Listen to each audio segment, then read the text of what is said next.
Ecosystem की बात कर रहे थे, मैंने ये सब बता दिया था, कॉन्सेप्ट ऑफ इकोसिस्टम बता दिया था कि इकोसिस्टम है क्या, मैंने इसमें बताया था लिविंग ऑर्गेनिज्म और नॉन लिविंग ऑर्गेनिज्म होते हैं, ठीक है। लिविंग ऑर्गेनिज्म की बात करें तो एनिमल और प्लांट्स होते हैं, नॉन लिविंग ऑर्गेनिज्म की अगर अपन बात करें सॉइल्स आती है, ठीक है, मिट्टी वगैरह इसके अंदर जितने भी नॉन लिविंग ऑर्गेनिज्म होते हैं वो सब इसके अंदर आते हैं। इकोसिस्टम होता क्या है, मैंने बताया था कि लिविंग और कम्युनिटी और नॉन लिविंग कम्युनिटी से मिलके इकोसिस्टम बनता है, ठीक है, यानी कि एनिमल, प्लांट, पेड़, सॉइल, इन सब से मिलके क्या बनता है, इकोसिस्टम। और कैसे बनता है, ये आपस में एक दूसरे से इंटरलिंक होते हैं, एक दूसरे से इनका कोई ना कोई किसी ना किसी रूप में संबंध होता है, ठीक है। इसके बाद में बात करते हैं अंडरस्टैंडिंग इकोसिस्टम। इकोसिस्टम के अंदर बहुत सारे सोर्सेज, ये अपन बात करें बहुत सारे इकोसिस्टम आते हैं, जैसे फॉरेस्ट इकोसिस्टम हो गया, ग्रासलैंड इकोसिस्टम हो गया, डेजर्ट इकोसिस्टम, आगे एक एक को करके पढ़ेंगे अपन, ठीक है। एक्वाटिक इकोसिस्टम, अभी इंट्रोडक्शन अपन जस्ट नॉलेज ले रहे हैं इकोसिस्टम के बारे में, ठीक है। इकोसिस्टम डिग्रेडेशन की बात करें तो इकोसिस्टम डिग्रेडेशन के मैंने बताया था कि दो मेन कारण है। दो मेन कारण क्या है, एक तो पॉपुलेशन, ओवर पॉपुलेशन, बहुत ज्यादा जो पॉपुलेशन है बहुत ज्यादा स्पीड से बढ़ रही है, ठीक है, तो उसको कंट्रोल करना जरूरी है, क्योंकि पॉपुलेशन बढ़ेगी, जो जैसे नंबर ऑफ पीपुल्स बढ़ते जाएंगे ऑन अर्थ, उनकी डिमांड भी बढ़ती जाएगी, ठीक है। डिमांड बढ़ेगी लेकिन सप्लाई कम हो जाएगी, लेकिन उनकी जो सोर्सेज है, रिसोर्सेज है, वो कम पड़ जाएंगे, ठीक है। उनका कंजप्शन ज़्यादा रेट से होगा, जबकि जितने की प्रोडक्शन की रेट उनकी क्या है, कम। जैसे मान के चलो कोई भी चीज़ है, अन्न की पैदावारी है, वो तो हो रही है कम, लेकिन खाने वाले ज़्यादा हैं, तो वो वहाँ पे क्या हो जाएगा, इकोसिस्टम मिसबैलेंस हो जाएगा, अनबैलेंस हो जाएगा, ठीक है। उसकी वजह से क्या आनी है फिर बाद में त्राहिमाम मचने वाला है, ठीक है। तो इकोसिस्टम डिग्रेडेशन के कारण क्या है, इको और कहीं ना कहीं जो ये आज पेंडेमिक है, वो भी कहीं ना कहीं मैं तो बिलोंग करता हूँ इस चीज को, इकोसिस्टम से। कहीं ना कहीं हमने नेचर के साथ खिलवाड़ किया, जो आज अपने साथ नेचर खिलवाड़ कर रही है, ठीक है। तो इकोसिस्टम डिग्रेडेशन के मेन कारण क्या है, पॉपुलेशन इंक्रीज हो रही है, दूसरा सोसाइटी बढ़ रही है, हाई लेवल ऑफ सोसाइटी, ठीक है। तो जैसे एफ्लुएंट सोसाइटीज दे रखे ना, ग्रोथ ऑफ एफ्लुएंट सोसाइटीज, ये सोसाइटीज हाईली डेवलप्ड सोसाइटीज होती जा रही है, जिससे कि क्या है कि वो क्या उनकी जो मतलब कि कंजप वो पैसे की कोई कमी नहीं है, ठीक है। जरूरत से ज्यादा चीजें वो क्या करते हैं, अपने पास रखते हैं या फिर उनको वेस्ट करते हैं, तो इस वजह से क्या हो रहा है, इकोसिस्टम डिग्रेड होता जा रहा है, ठीक है। रिसोर्स यूटिलाइजेशन की बात करें, यूटिलाइजेशन के अंदर मैंने बताया था कि देखो, एक तो वेस्टेज ज्यादा हो रहा है, ठीक है, और अपने पास सोर्सेज क्या है, लिमिटेड है, और यूज करने वाले ज्यादा हैं, और फिर दूसरा क्या है, वेस्टेज है, यहाँ पे अगर मेन बात करें तो वेस्टेज ज्यादा हो रहा है। जरूरत अपन को एक बाल्टी पानी से अपन नहा सकते हैं, लेकिन 4 बाल्टी पानी अपन वेस्ट कर रहे हैं, ठीक है। तो इस वजह से अपन को जितने भी रिसोर्सेज है उनका प्रॉपर अपन को यूटिलाइजेशन करना है, वेस्ट नहीं करना है, ठीक है। स्ट्रक्चर मैंने ये बता दी थी कि इकोसिस्टम की अगर किसी ने थोड़ा बहुत ध्यान दिया हो, तो मैंने इसको खूब अच्छी तरीके से मैंने फोकस कर करके बताया था कि स्ट्रक्चर ऑफ इकोसिस्टम, इकोसिस्टम किस किस से मिलके बना होता है। इकोसिस्टम के अंदर जैसे मैंने अभी बात करी थी कि लिविंग और नॉन लिविंग ऑर्गेनिज्म होते हैं, उसी तरीके से इसके अंदर ऐसे ऐसे क्या क्या एस्पेक्ट है, क्या अगर अपन स्ट्रक्चरली अगर अपन बात करें कि किस किस चीज से मिलकर बना, तो इसके अंदर मैंने बताया था इनऑर्गेनिक एस्पेक्ट और ऑर्गेनिक एस्पेक्ट, इनऑर्गेनिक कंपाउंड और ऑर्गेनिक कंपाउंड, ठीक है। इनऑर्गेनिक कार्बन नाइट्रोजन जो एटमॉस्फेयर से अपन को मिल जाता है, ठीक है। ऑर्गेनिक कंपाउंड प्रोटीन कार्बोहाइड्रेट ये अपन को किससे मिल जाता है, प्लांट से मिल जाता है, ठीक है। लिंक एबायोटिक टू बायोटिक, वही एबायोटिक और बायोटिक क्या होता है, बायोटिक मतलब कि जीव जंतु, ठीक है, पेड़ पौधे, फ्लोरोफोना, और एबायोटिक क्या हो जाता है, नॉन लिविंग हो जाएगा, तो इनके बीच में एक इंटरलिंक होता है, वहां से अपन को ऑर्गेनिक कंपाउंड मिल जाते हैं, ठीक है। इनऑर्गेनिक अपन को एटमोस्फेयर से मिल जाएगा, ठीक है। ये तो हो गया इनऑर्गेनिक, ऑर्गेनिक हो गया। इसके बाद में बताया था मैक्रो और माइक्रो, ठीक है, मैक्रो और माइक्रो, एक मिनट रुको। हाँ, इनऑर्गेनिक, ऑर्गेनिक हो गया, इसके बाद में मैक्रो और माइक्रो कंज्यूमर, कंज्यूमर मैंने अभी आगे आ रहा हूँ, देखो इस चीज को एक्सप्लेन करूंगा। मैक्रो और माइक्रो कंज्यूमर क्या होते हैं, मैक्रो मतलब कि लार्ज, और माइक्रो मतलब क्या हो जाएगा, जिस नाम से पता लग रहा है ना, माइक्रो, माइक्रो मतलब कि छोटे एनिमल जैसे फंजाई वगैरह हो जाएंगे, और लार्ज इसके अंदर माइक्रो कंज्यूमर के अंदर क्या आ जाएंगे, लार्ज एनिमल। तो इसके अंदर इनऑर्गेनिक हो गया, ऑर्गेनिक हो गया, मैक्रो और माइक्रो हो गया, और बचा क्या, प्रोड्यूसर और क्लाइमेटिक रेजिज्म, यानी कि कंडीशन, क्लाइमेटिक कंडीशन, जैसे टेम्परेचर, मॉइस्चर, लाइट, टोपोग्राफी, ये सब किसके अंदर आएंगी, क्लाइमेटिक कंडीशन के अंदर आएंगी। और प्रोड्यूसर क्या होते हैं, प्लांट्स होते हैं, ठीक है। ये क्या है, ये तो इसकी स्ट्रक्चर होती है इकोसिस्टम की। फंक्शनल एस्पेक्ट की बात करें कि फंक्शन क्या क्या है, इकोसिस्टम के फंक्शन क्या क्या है, तो इसके अंदर देखो एक एनर्जी साइकिल होती है। एनर्जी साइकिल का मतलब क्या है, एक साइकिल बनती है जिससे क्या होता है, एनर्जी का ट्रांसफर होता है एक से दूसरे के बीच में, जिसको अपन एनर्जी साइकिल के रूप में पढ़ते हैं, ठीक है। तो इकोसिस्टम का मेन फंक्शन क्या है, एनर्जी साइकिल, यानी कि एनर्जी का ट्रांसफर करना एक दूसरे के बीच में। दूसरा फूड चेन, फूड चेन पेड़ पौधे, छोटे जानवर, जानवर पेड़ पौधे के ऊपर डिपेंड है, छोटे जानवर बड़े जानवर के ऊपर डिपेंड है, और फिर बड़े जानवर मर जाते हैं तो कीट पौधे उसको प्रोटीन के अंदर, न्यूट्रिशंस के अंदर कन्वर्ट कर देते हैं, जो कि पेड़ पौधे मिट्टी के थ्रू उनको ले लेते हैं। ठीक है, तो कहीं ना कहीं आपस में इंटरलिंक एक चेन सिस्टम है। तो एक है फूड भी यहीं से ट्रांसफर होता है। ठीक है, तो इसके ये फंक्शन है इकोसिस्टम के। तो एनर्जी साइकिल होगी, एनर्जी का ट्रांसफर होता है, फूड का ट्रांसफर होता है, डाइवर्सिटी है। डाइवर्सिटी का मतलब कि बहुत ज्यादा एक वेरिएशन है अपने पास। जैसे कि देखो इसमें दे रखा है इंटरलिंकेज बिटवीन ऑर्गेनिज्म, ऑर्गेनिज्म जीव जंतु जितने भी उनके काफी ज्यादा वैरायटी अपने पास, वो आपस में एक दूसरे से लिंक अप रहते हैं। तो डाइवर्सिटी है, इसका भी एक फंक्शन है। न्यूट्रिएंट साइकिल, न्यूट्रिएंट साइकिल की मैंने अभी जैसे बात करी, न्यूट्रिएंट साइकिल की अगर अपन बात करते हैं, जैसे मैंने बताया कोई भी बड़ा जानवर मरेगा, मरने के बाद में क्या हो जाएगा, वो जमीन के अंदर मिल जाएगा, मिट्टी के अंदर मिल जाएगा। कैसे मिल जाएगा, बैक्टीरिया शुरू में क्या करेंगे, बैक्टीरिया वगैरह होंगे जो उसको तोड़ देंगे, छोटे छोटे पार्टिकल्स के अंदर उसको कन्वर्ट कर देंगे। अब छोटे छोटे पार्टिकल के अंदर फंजाई और फंजाई होती है, वो क्या करती है, उसको न्यूट्रिशंस के अंदर कन्वर्ट कर देती है, और वो न्यूट्रिशंस मिट्टी में मिलने के बाद में पेड़ पौधे उसको क्या कर लेते हैं, अचीव कर लेते हैं, उसको प्राप्त कर लेते हैं। ठीक है, तो ये हो जाता है न्यूट्रिएंट साइकिल। ठीक है, न्यूट्रिएंट साइकिल यहाँ से चलती है। ठीक है, न्यूट्रिएंट साइकिल। इसके बाद में इवोल्यूशन यानी कि डेवलपमेंट, और इसी तरीके से क्या होता है, डेवलपमेंट होता है जब ये आपस में एक दूसरे से लिंकेज रहते हैं। तो ये इसके फंक्शनल एस्पेक्ट हो गए, और ये हो गए इसके यहाँ पे स्ट्रक्चर हो गई। तो ये दोनों ध्यान रखना। ठीक है, हाँ। नेक्स्ट बात करते हैं, मैंने बता दिया था, ये सब मैंने बता दिया था पिछली क्लास में। ठीक है, नेक्स्ट अपन बात करते हैं प्रोड्यूसर, कंज्यूमर और डिकम्पोजर। तीनों को समझना जरूरी है, प्रोड्यूसर, कंज्यूमर और डिकम्पोजर। देखो मैं एग्जांपल से समझाता हूँ इनको। प्रोड्यूसर जैसे कोई भी प्लांट है, ठीक है, वो क्या है, प्रोड्यूसर। प्रोड्यूसर यानी कि वो प्रोड्यूस कर रहा है, प्रोड्यूस यानी उत्पत्ति हो रही है उसकी, उत्पन्न कर रहा है, खाने पीने का एक सोर्स बन रहा है। ठीक है, तो ये तो हो जाता है प्रोड्यूसर। और उसके बाद में आता है कंज्यूमर। ठीक है, कंज्यूमर की अगर अपन बात करें, तो कंज्यूमर क्या होगा, जो कंज्यूम करेगा किसको, प्रोड्यूसर्स को, यानी कि जो प्रोड्यूसर्स को खाएगा उसको अपन क्या बोल देंगे, कंज्यूमर। प्रोड्यूसर क्या है यहाँ पे, प्लांट्स। ठीक है, अब प्लांट्स को जो भी खाएगा उसको अपन बोल देंगे कंज्यूमर। ठीक है, अब देखो कंज्यूमर को दो कैटेगरी के अंदर डिवाइड किया गया है, एक तो प्राइमरी फर्स्ट डिग्री और सेकंड डिग्री, प्राइमरी और सेकेंडरी कंज्यूमर। प्राइमरी कंज्यूमर कौन से होते हैं, पहले लेवल वाले। पहले लेवल कौन से होंगे, जो प्लांट्स को खाएंगे, जिन जो प्लांट्स के ऊपर डिपेंड रहते हैं अपने फूड के लिए। ठीक है, और सेकेंडरी कंज्यूमर कौन से होते हैं, जो फर्स्ट डिग्री यानी कि प्राइमरी कंज्यूमर के ऊपर डिपेंड रहते हैं। जैसे कि देखो अगर अपन बात करें प्राइमरी कंज्यूमर की, उनको अपन बोलते हैं हर्बीवोरस। हर्बीवोरस क्यों बोलते हैं, हर्बीवोरस यानी कि जो पेड़ पौधों को खाते हैं, हर्ब्स। तुमने बॉटनी के अंदर पढ़ा होगा हर्ब, यानी कि जो ग्रीनरी प्लांट होते हैं, जो कुछ स्पेसिफिक न्यूट्रिशनल प्रोडक्ट प्लांट होते हैं, उनको बोलते हैं अपन हर्ब्स। तो जिनको हर्ब्स को जो खाते हैं यानी कि प्राइमरी कंज्यूमर, उनको अपन क्या बोलते हैं, हर्बीवोरस एनिमल। ठीक है, उनको क्या बोलेंगे अपन, हर्बीवोरस एनिमल। इसके बाद में एक मिनट रेज कर देता हूँ, हर्बीवोरस एनिमल हो जाएगा। इसके बाद में सेकेंडरी कंज्यूमर आते हैं। सेकेंडरी कंज्यूमर किसको खाते हैं, प्राइमरी कंज्यूमर को। ठीक है, सेकेंडरी कंज्यूमर किसको खाते हैं, प्राइमरी कंज्यूमर को। अब देखो इसके अंदर अगर जब अपन कंज्यूमर की बात करें, तो कंज्यूमर की अगर अपन बात करें तो इसके अंदर पहला हो गया हर्बीवोरस, जो किसको खाएगा, हर्ब्स को, प्लांट पौधों को खाता है, जैसे खरगोश हो गया, हिरण हो गया, ये सब किसको खाते हैं, ग्रीनरीज को खाते हैं, प्रोड्यूसर्स को खाते हैं। ठीक है, इसी के अंदर देखो एक आता है नेक्ट्रीवोरस। नेक्ट्रीवोरस क्या होता है, जो नेक्टर के थ्रू अपना फूड लेते हैं, जैसे फ्लोवर से जैसे मधुमक्खियां होती है, शहद बनाती है फ्लोवर के थ्रू, तो उनको अपन क्या बोलते हैं, नेक्ट्रीवोरस। और फ्रूजीवोरस क्या होते हैं, फ्रूजी ये एक ग्रीक वर्ड है शायद, तो इसको अपन फ्रूजीवोरस होता है जो फ्रूट्स के ऊपर डिपेंड होता है, जैसे पैरट, पैरट मीठे फल खाता है, तो उनको अपन क्या बोलते हैं, फ्रूजीवोरस। ये सब किसके अंदर है, प्राइमरी कंज्यूमर के अंदर। और ग्रेमिनीवोरस क्या होता है, ग्रेमिनीवोरस जो इंसेक्ट, ये सॉरी, घास को खाते हैं।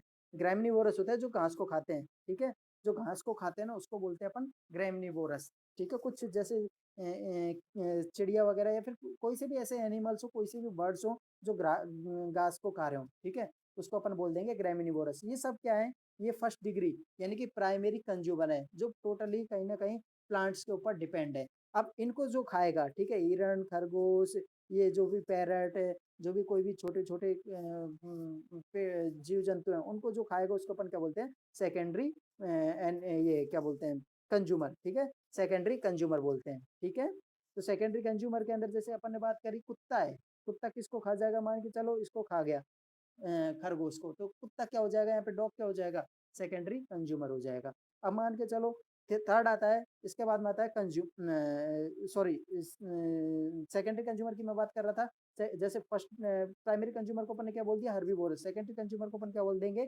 कार्निवोरस। कार्निवोरस एनिमल के अंदर जैसे मैंने बताया अभी डॉग हो सकता है जो कि जो एक मीट को खा रहा है ना, जो जानवर को खा रहा है, प्राइमरी कंज्यूमर को खा रहा है, जिसमें किसको खाया, इसको खरगोश को खाया है, ठीक है। और इसके अंदर जितने भी जानवर हैं जो प्राइमरी कंज्यूमर के ऊपर डिपेंड रहते हैं, जैसे डॉग हो गया, ठीक है, ये जैसे लॉयन हो गया, अगर अपन बड़े जंग वाइल्ड वाइल्ड एनिमल्स की अगर अपन बात करें, टाइगर हो गया, लियोपार्ड हो गया, जैकाल हो गया, ये सब क्या करते हैं, ये जानवरों को ही खाते हैं, तो ये क्या होते हैं, सेकेंडरी कंज्यूमर, ठीक है। इनको कोई नहीं, जैसे लायन है, लायन को कौन खाता है, कोई नहीं खाएगा, ठीक है। तो ये क्या करेगा, जब भी ये डाइड होगा, ठीक है, ये मर जाएगा, या फिर कोई ऐसे प्लांट पौधे जो सूख कर गिर जाएंगे, गिरने के बाद में वो क्या हो जाएंगे, टू धीरे धीरे छोटे छोटे पार्टिकल्स के अंदर कन्वर्ट हो जाते हैं। वो कन्वर्ट कौन करता है, बैक्टीरिया, वायरस जितने भी होते हैं, ठीक है। बैक्टीरिया जितने भी होते हैं वो क्या करेंगे, इसको तोड़ देंगे, जो ये मरेगा, मरने के बाद में क्या हो जाएंगे, इसके मांस में कीड़े पड़ जाएंगे, वो सब इसको क्या कर देंगे, स्मॉल पार्टिकल के अंदर कन्वर्ट कर देंगे, तोड़ देंगे। तोड़ने के बाद में उसमें फंगस लग जाएगी, ठीक है, फंजाई। फंजाई क्या करेगी, उसको न्यूट्रिशन प्रोडक्ट के अंदर कन्वर्ट कर देगी, ठीक है। अब ये न्यूट्रिशन किसके अंदर गया, मिट्टी के अंदर मिल गया, सॉइल के अंदर।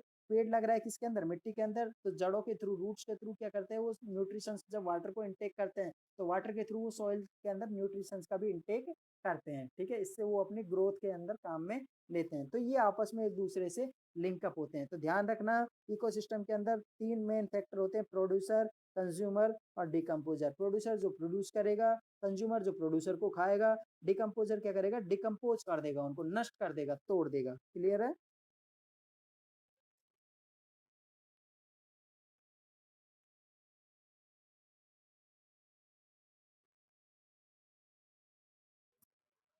इसके बाद में एनर्जी फ्लो की बात करें, energy flow in the ecosystem. एक मिनट में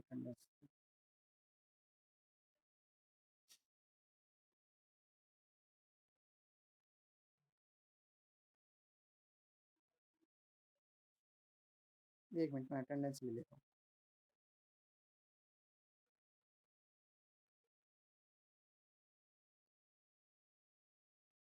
हाँ, तो नेक्स्ट बात कर रहे हैं अपन energy flow in the ecosystem. मैंने बताया था कि एनर्जी का फ्लो होता है, एनर्जी का फ्लो कैसे होता है इकोसिस्टम के अंदर, जैसे देखो क्या हुआ, मैंने ये इसके अंदर अंडरलाइन भी कर रखी है, इनको पढ़ लेना। जैसे एनर्जी का फ्लो कैसे होगा, जैसे मैंने बताया था कि प्रोड्यूसर है, प्रोड्यूसर, कंज्यूमर किसको खाएंगे, प्रोड्यूसर को खाएंगे।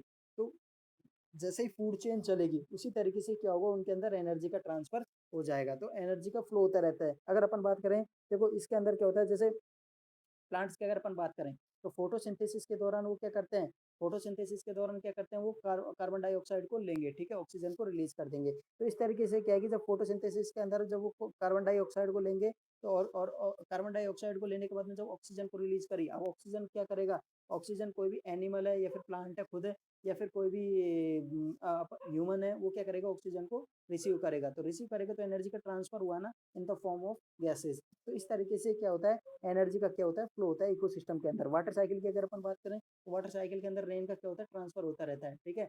रेन जमीन पे आएगी, जमीन पे आने के बाद में वो एब्जॉर्ब होगी, एब्जॉर्ब के होने के बाद में वो क्या प्लांट के थ्रू वो क्या हो जाएगी, प्लांट क्या करेगा, इसको अंडरग्राउंड वाटर को क्या करेगा, शक करेगा, अपने खाने बनाने के काम में लेगा, ठीक है, फोटोसिंथेसिस के अंदर वो काम में लेगा, अपनी ग्रोथ के अंदर वो काम में लेगा। लीव्स के थ्रू क्या हो जाएगा, वो वेपर्स में कन्वर्ट हो जाएगा, और वेपर्स वापस आसमान में चले जाएगी क्लाउड के रूप में। तो इस तरीके से क्या है, एनर्जी का ट्रांसफर होता रहता है। अब इसमें फर्स्ट बात करते हैं वाटर साइकिल की, ठीक है। जैसा कि मैंने अभी बताया तुमको हल्का सा, वाटर साइकिल की बात करते हैं, तो वाटर साइकिल के अंदर क्या होता है, देखो बरसात होती है, बरसात होने के बाद में दो कंडीशन होती है, या तो पानी क्या करेगा, रिवर्स के थ्रू ओशन के अंदर चला जाएगा, ठीक है, किसके अंदर चला जाएगा, ओशन के अंदर, समुद्र के अंदर चला जाएगा। या फिर मान के चलो कहीं पे पेड़ पौधे ज्यादा हैं, तो क्या हो जाएगा, अंडरग्राउंड चला जाएगा पानी, ठीक है। वो पेड़ पौधे क्या करेंगे उसको, वो पेड़ पौधे के थ्रू वो वाटर वहीं पे रुक जाएगा, रुकने के बाद में क्या होगा, वो एब्जॉर्ब हो जाएगा मिट्टी के अंदर, ठीक है। और वो अंडरग्राउंड लेवल उसका बढ़ जाएगा, यानी पानी क्या चला चला गया, जमीन के अंदर चला गया। अब ठीक है, अब वहाँ पे पेड़ लग रहे हैं, तो पेड़ क्या करेंगे, रूट के थ्रू क्या करेंगे, वाटर को इनटेक करेंगे, ठीक है, रूट के थ्रू पेड़, ट्रीज क्या कर रहे हैं, अंडरग्राउंड वाटर को एब्जॉर्ब कर रहे हैं, ले लिया उन्होंने। लेने के बाद में वो क्या करेंगे, लीव्स लीव्स है, जैसे फोटोसिंथेसिस है, ठीक है, ग्रीनरीज वगैरह लीव अपने डेवलपमेंट में काम में लेंगे। डेवलप होकर तो लीव्स लीव्स के रूप में यहाँ से क्या हो जाएगा, जो वाटर जो एब्जॉर्ब हुआ था नीचे रूट से, वो वेपर्स के अंदर कन्वर्ट हो जाएगा, ठीक है। वेपर्स के अंदर कन्वर्ट हो जाएगा, तो ये वेपर्स क्या होती है, लाइट होती है। लाइट होने की वजह से क्या क्या चली जाती है, ये एटमॉस्फेयर के अंदर चले जाएंगे, और एटमॉस्फेयर में जाने के बाद में वो क्लाउड बना लेती है। और क्लाउड बनाने के बाद में क्या होगा, जैसे क्लाउड के अंदर फ्रिक्शन, जैसे हवा चलेगी या फिर फ्रिक्शन होगा तो वो टकराएंगे, टकराने के बाद में क्या हो जाएगा, वापस बरसात के रूप में नीचे आ जाएगा, ठीक है। या तो इस तरीके से ओशियन के अंदर गया जो क्या होगा, जो डायरेक्ट सनलाइट की वजह से क्या होगा, हीट अप की वजह से क्या हो जाएगा, इवोपरेशन होगा। इवोपरेशन होने के बाद में वो डायरेक्ट क्या एटमोस्फेयर के अंदर चला जाएगा, और एटमोस्फेयर से वापस वही फ्रिक्शन होगा, फ्रिक्शन की वजह से क्या हो जाएगा, वो वापस जमीन पे आ जाएगा। तो इस तरीके से क्या है, एक साइकिल बनती रहती है इनके बीच में। इस तरीके से क्या होता है, वाटर का फ्लो होता रहता है, और वाटर के फ्लो की वजह से क्या होता है, यहाँ पे एनर्जी का भी फ्लो होता रहता है। जैसे देखो इसके अंदर दे रखा है, इसके अंदर अगर अपन बात करें, ये डायग्राम को दिखा रखा है, इसके अंदर जैसे ये पेड़ है, ठीक है, ये सन है, क्या बारिश हो रही है, ये बारिश होने के बाद में क्या हुआ, ये जमीन पे गिरा, जमीन पे गिरने के बाद में क्या अंडरग्राउंड चला गया ये पानी। अब ये क्या करते हैं, रूट क्या करेंगे, इसको एब्जॉर्ब कर लेंगे वाटर को, ये रूट एब्जॉर्ब किया, एब्जॉर्ब करने के बाद में वाटर क्या ग्रोथ हो जाएगी पेड़ की, पेड़ की ग्रो होगी तो ये क्या करेंगे, लीव्स के थ्रू क्या होता है, वेपर्स में कन्वर्ट हो जाती हैं। तो वेपर्स क्या करती है, जो एटमॉस्फेयर के अंदर चले जाएंगे क्लाउड के रूप में, और वापस क्या हो जाएगी, यहाँ पे बारिश हो जाएगी। तो इसको अपन क्या बोलते हैं, वाटर साइकिल, ठीक है। इसी तरीके से एनर्जी का ट्रांसफर होता रहता है, ठीक है। ये तो होगी वाटर साइकिल। हाँ, नेक्स्ट बात करते हैं अपन कार्बन साइकिल की। कार्बन साइकिल के अंदर क्या होता है, देखो कार्बन साइकिल के, अरे विपिन यार ऐसा मत कर, म्यूट कर ले, मम्मी से बाद में बात कर लेना।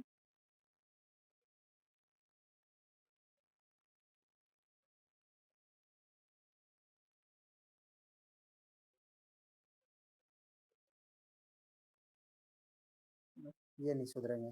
हाँ, कार्बन साइकिल, कार्बन साइकिल की बात कर रहे थे, तो कार्बन साइकिल के अंदर क्या होता है, देखो फोटोसिंथेसिस, जैसा कि तुमने पढ़ा होगा, प्लांट्स हैं फोटोसिंथेसिस रिएक्शन शो करते हैं, फोटोसिंथेसिस जिससे कि वो अपना खाना तैयार करते हैं और अपनी ग्रोथ करते हैं, ठीक है।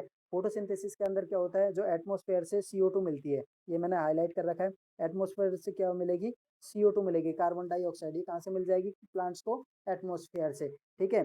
और H2O वाटर, वाटर कहाँ से मिलेगा, रूट के थ्रू, जो मैंने अभी बताया था ना, ये अंडरग्राउंड वाटर होता है, ये रूट के थ्रू क्या मिल जाएगा, यहाँ पे इनको पानी मिल जाएगा। तो एटमॉस्फेयर से CO2 मिल गई, पानी मिल गया, CO2 और H2O मिलके और अब यहाँ पे क्या होगा, सनलाइट पड़ेगी डायरेक्ट, सूरज की रोशनी से या फिर सनलाइट से वो क्या करेंगे, हीट अप होंगे, ठीक है। हीट के वजह से क्या हो जाता है, इसके अंदर कार्बोहाइड्रेट के अंदर ये ट्रांसफर हो जाते हैं, यानी कार्बोहाइड्रेट का प्रोडक्शन करते हैं, ठीक है। जिसके अंदर क्या होता है, कार्बन होता है, कार्बोहाइड्रेट के अंदर क्या होगा, कार्बन होगा, ठीक है। तो ये कार्बन इस तरीके से क्या होती है, कार्बन साइकिल चलती रहती है, ठीक है। जो कार्बोहाइड्रेट का प्रोडक्शन होगा, अब देखो मैंने बताया था कि इन्होंने एटमॉस्फेयर से CO2 ले ली, रूट से H2O ले लिया, वाटर ले लिया, ठीक है, CO2 और H2O दोनों ले लिए, लेने के बाद में किसके अंदर, कार्बोहाइड्रेट के अंदर कन्वर्ट हो गए। तो यहाँ पे क्या रिलीज करेंगे, ये ऑक्सीजन को रिलीज कर देते हैं ड्यूरिंग फोटोसिंथेसिस, ठीक है।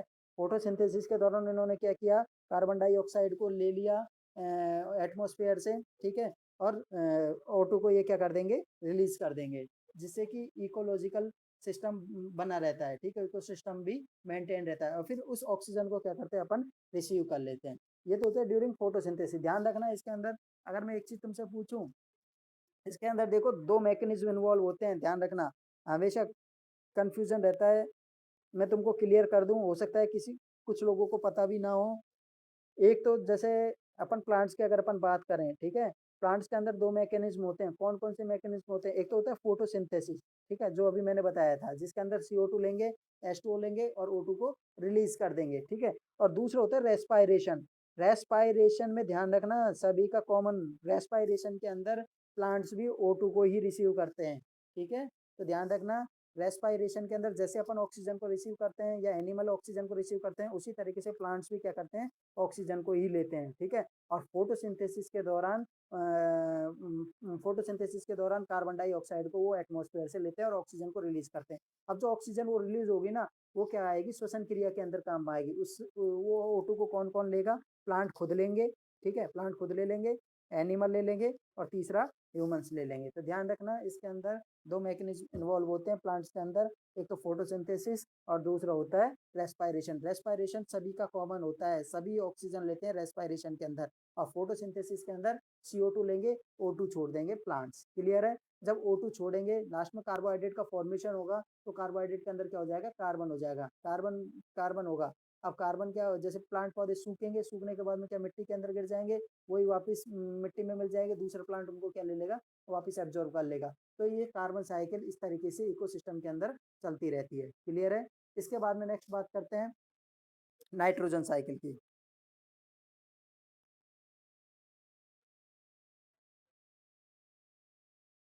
नेक्स्ट है नाइट्रोजन साइकिल। नाइट्रोजन साइकिल की अगर अपन बात करें तो इसके अंदर देखो क्या होता है, जैसे मैंने बताया था तुमको भी, प्रोड्यूसर, कंज्यूमर और डिकम्पोजर। ठीक है। तो नाइट्रोजन साइकिल के अंदर क्या होता है, जैसे हर्बीवोरस होते हैं, हर्बीवोरस कौन होते हैं, जो हर्ब्स को खाते हैं। हर्ब्स को कौन खाएगा, प्राइमरी कंज्यूमर, खरगोश, रैबिट जो होता है। ठीक है। डियर, हिरण, जो हरी घास को खाता है, ठीक है, पेड़ पौधों को खाता है, तो उनको अपन बोलते हैं हर्बीवोरस। तो हर्बीवोरस को कौन खाता है, कार्निवोरस, बताया था ना। कार्निवोरस, कार्निवोरस जैसे कि कोई भी बड़े जानवर जो छोटे जानवरों को खाते हैं, यानी कि सेकेंडरी कंज्यूमर। तो यहाँ पे अगर अपन बात करें, सॉरी,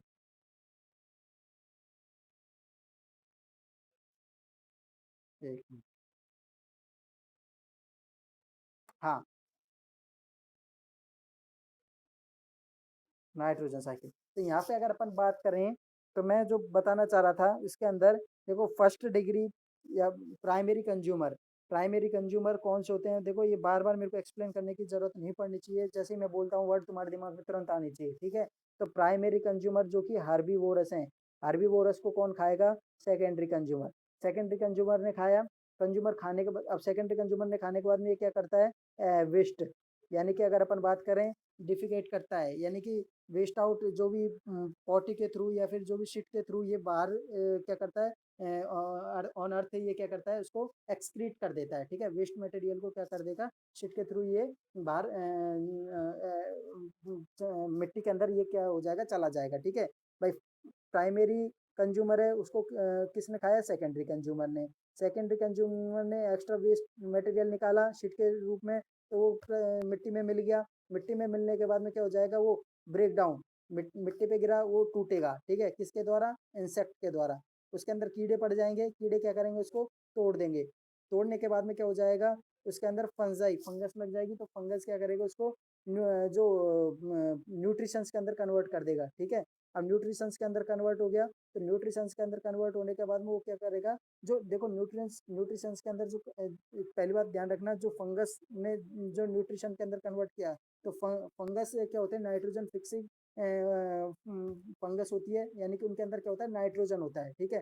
वो क्या करते हैं, जब वो उसको न्यूट्रिशन के अंदर कन्वर्ट करेंगे तो वहाँ पे नाइट्रोजन उसके अंदर इनकॉर्पोरेट कर देंगे। ठीक है। न्यूट्रिएंट्स के थ्रू कन्वर्ट हो गया वो। अब न्यूट्रिएंट्स क्या करेगा, एब्जॉर्ब हो जाएगा प्लांट के, प्लांट क्या करेंगे, उनको न्यूट्रिएंट्स को एब्जॉर्ब कर लेंगे। तो बात समझ में आनी चाहिए। देखो सबसे पहले क्या हुआ, फर्स्ट डिग्री कंज्यूमर था, उसको किसने खाया, सेकंड डिग्री ने खाया। ठीक है। प्राइमरी सेकेंडरी कंज्यूमर ने खाया, कंज्यूमर ने क्या किया, सेकेंडरी कंज्यूमर ने क्या किया, डिफिकेट किया। ठीक है। यानी कि वेस्ट निकाला। वेस्ट निकालने के बाद में क्या होगा, ये क्या जो होगा, ब्रेक डाउन हो जाएगा। ब्रेक डाउन किसके द्वारा होगा, इंसेक्ट के द्वारा। कीड़े इसको क्या कर देंगे, तोड़ देंगे। कीड़े तोड़ने के बाद में क्या हो जाएंगे, जो नाइट्रोजन फिक्सिंग फंजाई होगी, वो उसको न्यूट्रिशन के अंदर कन्वर्ट कर देगी। ठीक है। फंजाई क्या कर देगी, न्यूट्रिशन के अंदर कन्वर्ट कर देगी, और ये न्यूट्रिएंट्स है जो ये क्या हो जाएंगे, एब्जॉर्ब हो जाएंगे, किसके द्वारा, प्लांट्स के द्वारा। और प्लांट क्या कर लेगा, उनको एब्जॉर्ब कर लेगा और ग्रो करेगा। ग्रो करने के बाद में क्या हो जाएगा, प्लांट ग्रो हुआ, उसको वापस वो हर्बीवोरस जो प्राइमरी एनिमल थे, ये ये उसको खा जाएंगे। तो इस तरीके से क्या होता है, नाइट्रोजन का ट्रांसफर होता रहता है। ठीक है।